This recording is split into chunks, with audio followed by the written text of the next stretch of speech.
Hello, and welcome back to Spiritual Maintenance. This is my video on manifestation, what it is and how it works.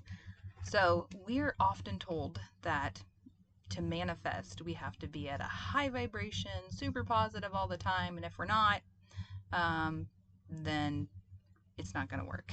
Then that is not true at all. In fact, it is not realistic to be positive all the time. We have to have those releases um, of anger and sadness.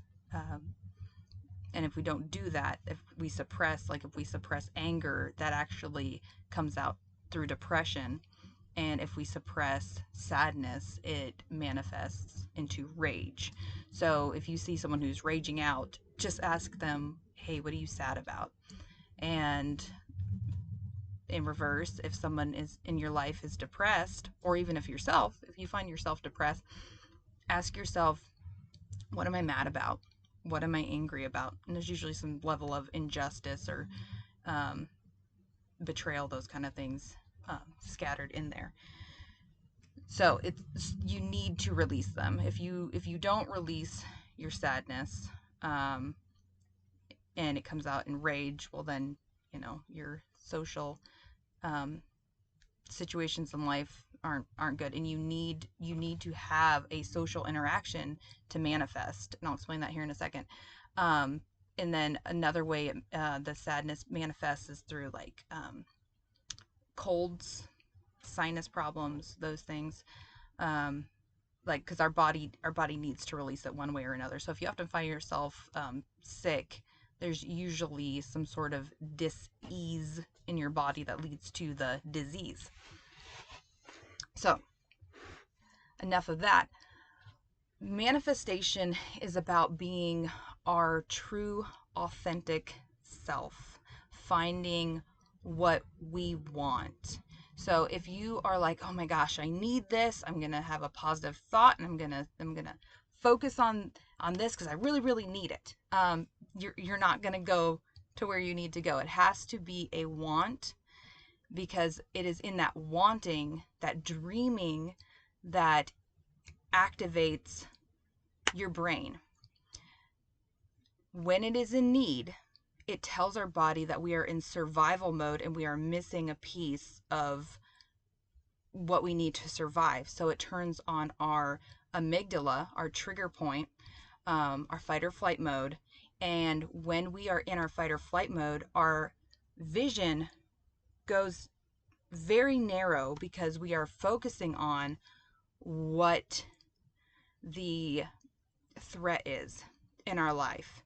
And when we do that, we're hyper focused on whatever that is. Everything else around us, we block out. Thus, we miss those opportunities that could lead us to what we want.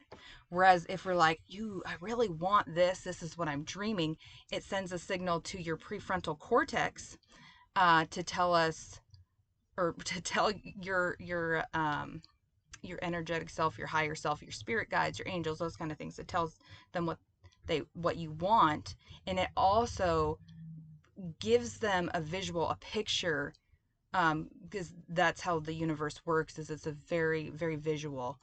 It shows them what you want, and so they're able to put it into place on a timeline that works for you. What we need to understand is that we need to feel all of the emotions that lead up to our manifestation, because as we're focusing on what we want, we also need to learn the lessons in order to maintain that dream. For instance, if our dream is fame for whatever reason, I honestly think fame is terrifying and don't want any part of that.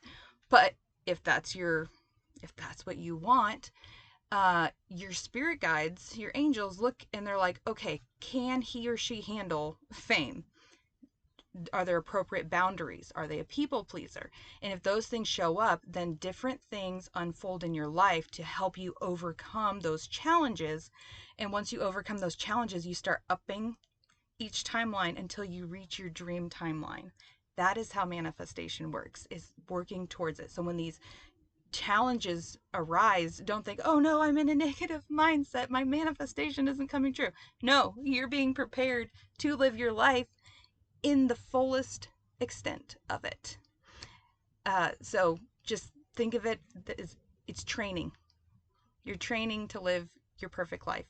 And ways that you fall back down is when we give our energy away. And there's two ways we give our energy away.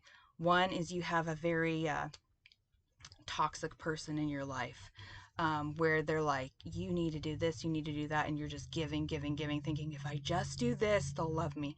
If I just do this, they'll promote me. If I just do this, and it's those, I need to do this in order to this. And it's not what you want, it's what you think you need to be doing. Those drop you down. And those are the challenges that we need to overcome in order to live the life we want to live. The second way is when you are the toxic person, and it's that kind of like, you made me do that, because now you're giving your power away to this person. You're saying that they caused your sadness, they caused your anger, they caused that, and you're not taking accountability.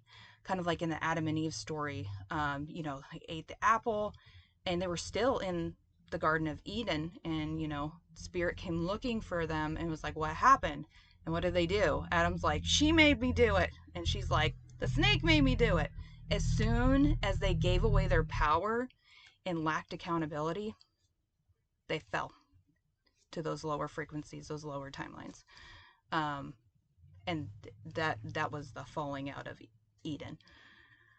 And I can go more into that if you want me to, but that's kind of that. And I know each culture has their own story of that, so find whichever one is yours and read into it. um, but yeah, so taking accountability for your actions, learning from it, that's how you're going to level up. I'm going to go ahead and leave it there, and as more things come up that can aid you in manifesting, I will let you know. And be on the lookout for my meditation this week, and that's going to be on healing aspects of your inner child. It was actually the first meditation I ever wrote, and so I'm just gonna reread it and see what comes up for you. And I will see you then. I'll see you Friday. Okay, bye.